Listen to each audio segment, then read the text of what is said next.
কার order এটা? আল্লাহর order. এই আয়াতটা যদি আমরা না মানি, অন্য সব আয়াতগুলো মানলাম, কোরআন, নামাজ, পূজা, হজ, যাকাত মানলাম, তাহলে ওই আয়াতটা আমি যে বললাম কোরআনের এক আয়াত থেকে মানবে আর এক আয়াত থেকে ছেড়ে দেবে, তাহলে তার জীবনে কি হবে ভাই? লাঞ্ছনা, গঞ্জনা, অপমান, অপদস্থ দুনিয়াতে হবেই হবে। আর কি করবে? বিরদ্ধুর এই আশাদিন আযাব, মৃত্যুর পরে তাকে কঠিন আযাবের ভিতর ফেলে দেবে। তাহলে আমাকে কি করতে হবে? তাহলে পরিপূর্ণভাবে আমাদের কমপ্লিট কোড অফ লাইফ, এটাকে পরিপূর্ণভাবে মানতে হবে। তাহলে আমাকে কি বোঝা যায়? আপনাকে আমাকে সংগঠন থেকে বিচ্ছিন্ন থাকার কোনো সুযোগ নেই। আছে ভাই? রাসূল সাল্লাল্লাহু আলাইহি ওয়াসাল্লামকে আল্লাহ জানিয়েছেন হাদিসে কুদসি, আল্লাহ রাব্বুল আলামিন জানিয়েছেন, আনা আমরুকুম বিখামসিন ওয়াল্লাহি আমারানি বিহিন্না বিল জামাআত ওয়াস সামঈ ওয়াত তাআত ওয়াল হিজরাত ওয়াল জিহাদ ফি সাবিলিল্লাহ। এই পাঁচটি কাজ করার জন্য আল্লাহ রাব্বুল আলামিন বলেন, রাসূল সাল্লাল্লাহু আলাইহি ওয়াসাল্লাম বলেছেন, আমাকে আল্লাহ স্বয়ং নিজে আমাকে এটাকে নির্দেশ দিয়েছেন, আমি আপনাদেরকে নির্দেশ দিচ্ছি। কি? বিল জামাআত, দলবদ্ধ হতে হবে। ওয়াস সামঈ, তোমরা নেতার কথা শুনতে হবে, ভালো করে শুনতে হবে। ওয়াত তাআত, এবং তার আনুগত্য করতে হবে। ওয়াল হিজরাত, এবং আপনাকে ত্যাগ করতে হবে। এই ত্যাগ করা শব্দ তো দেশ পালায়ন নয়। এই দেশ ত্যাগ করা মানে হচ্ছে আপনাকে আর্থিক কুরবানি, সময়ের কুরবানি, জীবনের কুরবানি, এগুলো করতে হবে। শেষ পর্যায়ে যদি এমনটি হয় আপনাকে স্বদেশ ত্যাগ করে অন্য দেশে চলে যাওয়া লাগে, সেটাও যেতে হতে পারে। এই জন্য বলা হয়েছে ওয়াল হিজরাত ওয়াল জিহাদ ফি সাবিলিল্লাহ। আর আল্লাহর রাস্তায় জিহাদ করতে হবে সর্বাত্মকভাবে, জান এবং মাল দিয়ে। আল্লাহ বলেছেন, ওয়া তুজাহিদুনা ফি সাবিলিল্লাহ বিআমওয়ালিকুম ওয়া আনফুসিকুম যালিকুম খায়রুল লাকুম ইন কুনতুম তা'লামুন। আল্লাহ রাব্বুল আলামিনের নির্দেশ, তোমরা আল্লাহর রাস্তায় জান এবং মাল দিয়ে জিহাদ করো ইন কুনতুম তা'লামুন, যদি তোমরা বুঝতে। কত ভালো কাজ! আমি আপনাদের উদাত্ত আহ্বান জানাবো।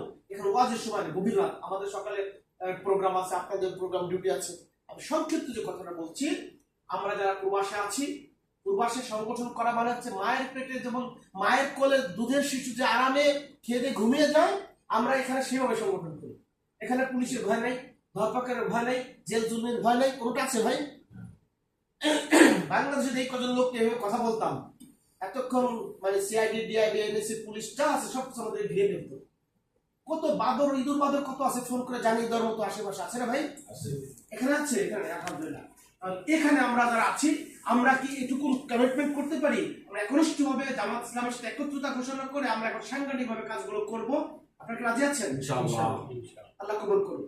আল্লাহ রাব্বুল আলামিন আমাদের যে ওয়াদাগুলো আমরা করেছি, আলোচনায় কমিটমেন্ট করেছি, এই অনুযায়ী আল্লাহর জন্য আমাদেরকে সেই যোগ্যতা এবং মেধা আমাদের বাড়িয়ে দেন, যেন আমরা এই মানফুয়া শহরে ইসলামী আন্দোলন করে মানফুয়া শহরকে রিয়াদ দক্ষিণের ভিতরে, দক্ষিণ প্রদেশে আমরা 1 নম্বর করতে চাই। কি বলেন, আপনারা রাজি আছেন? ইনশাআল্লাহ। আল্লাহ আমাদের তৌফিক দান করুন।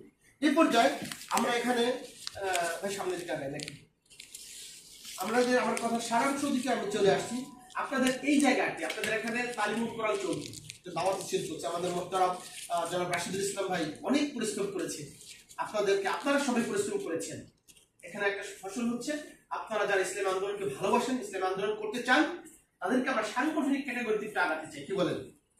শুধু দাওয়াতি সেলের মধ্যে আমরা সীমাবদ্ধ থাকবো না, তালিমুল কোরআনের মধ্যে সীমাবদ্ধ, এগুলো থাকবে আমাদের একটা প্রোগ্রামে, একটা এজেন্ডা থাকবে।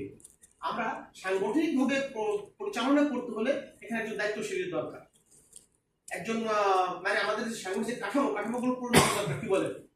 এখানে সেই অনুযায়ী আমরা এখানে আমাদের ভাই আমাকে কিছু নাম আমার কাছে পাঠিয়েছেন, আমরা এইভাবে আমরা একটু সাজাতে চাই। কি বলেন? সেখানে একটু দায়িত্বশীল দরকার আছে না ভাই পরিচালনা করার জন্য?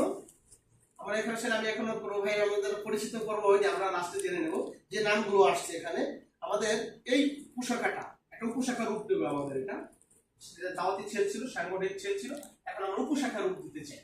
উপশাখা পরিচালনার জন্য একজন সভাপতির দরকার আছে। কি বলেন? যিনি সভাপতি হিসেবে এখানে দায়িত্ব পালন করবেন তিনি হচ্ছেন আমাদের তসলিম উদ্দিন ভাই। কোথায়? আলহামদুলিল্লাহ। আলহামদুলিল্লাহ। আমাদের এই উপশাখাটা সভাপতির দায়িত্ব পালন আমাদের জনাব তসলিম উদ্দিন ভাই। আর তাকে সহযোগিতা করার জন্য সেক্রেটারি হিসেবে দায়িত্ব পালন করবেন মোহাম্মদ আনোয়ার হোসেন ভাই। আলহামদুলিল্লাহ। আমাদের আনোয়ার হোসেন ভাই সেক্রেটারি দায়িত্ব পালন করবেন। আর এই উপশাখাটায় সহযোগিতা সম্পাদক, যিনি অর্থনৈতিক বিষয়গুলো তিনি লিখে যে সাগরের সিস্টেম করবেন, তিনি হচ্ছেন আমাদের জনাব সোহাইব হোসেন ভাই। আলহামদুলিল্লাহ। আলহামদুলিল্লাহ। আর অন্যান্য যে ভাই আছেন, আমরা প্রচারের সম্পাদক হিসেবে আমাদের দায়িত্ব পালন করবেন জনাব ওমর ফারুক ভাই। কি আছে না? ভাইকে জানিয়ে দেবেন বিষয়টা। আর সাহিত্য সাংস্কৃতিক সম্পাদক হিসেবে আমাদের কাউসার আহমেদ ভাই আমাদের আমাদের সহযোগিতা করবেন। আমাদের এখানে সাংস্কৃতিক গ্রুপ আছে, ভাই ওখানে অ্যাড হবেন। এখানে আমাদের প্রতি বছর বিনোদনমূলক প্রতি ঈদে আমরা অনুষ্ঠানগুলো করি, আপনারা হয়তো কেউ কেউ জানেন, অনেকে জানেন না। এখানে আমার শিল্পী গোষ্ঠী আছে, ভাইদের সাথে আপনাকে অ্যাড করিয়ে দেবো। ওখানে আমাদের গান, আর এই উপশাখার দায়িত্ব, এই সাংস্কৃতিক বিভাগের দায়িত্বটা আপনি পালন করবেন। জি, আজকের মতো আমরা যে ভাইদের নামগুলো ঘোষণা করতে পেরেছি, এই নামগুলো ভাইরা একজন সাংগঠনিক ক্যাটাগরিতে বাকি প্রোগ্রামগুলো পরিচালনা করবেন। আর সংগঠনের যে সর্বোচ্চ যে নির্দেশনাগুলো আমরা মেনে চলার চেষ্টা করব। সংগঠন হচ্ছে আপনাদের মানফুয়া শহরের একটা উপশাখা। এটা মানফুয়া শহর হচ্ছে রিয়াদ দক্ষিণ প্রদেশের একটা শহর। পুরো রিয়াদে হচ্ছে 5টা শহর আছে: রিয়াদ দক্ষিণ, রিয়াদ উত্তর, রিয়াদ পূর্ব, রিয়াদ পশ্চিম, রিয়াদ মধ্যপ্রদেশ। এই কয়েকটি প্রদেশ ভিতরে আমরা হচ্ছে দক্ষিণ প্রদেশের মানফুয়া শহরের অন্তর্গত আপনার একটা উপশাখা। এটা হচ্ছে কত নম্বর উপশাখা হতে পারে? 4। হ্যাঁ, জি, 4 নম্বর উপশাখা মানফুয়া শহর। আপনাদের এখন থেকে বাকি প্রোগ্রামের যে সাংগঠনিক এজেন্ডা পরিচালনা করবেন আমাদের মানফুয়া শহরের 5 নং এলাকার সম্মানিত সভাপতি আমাদের জনাব রাশিদুল ইসলাম ভাইকে বাকি কথা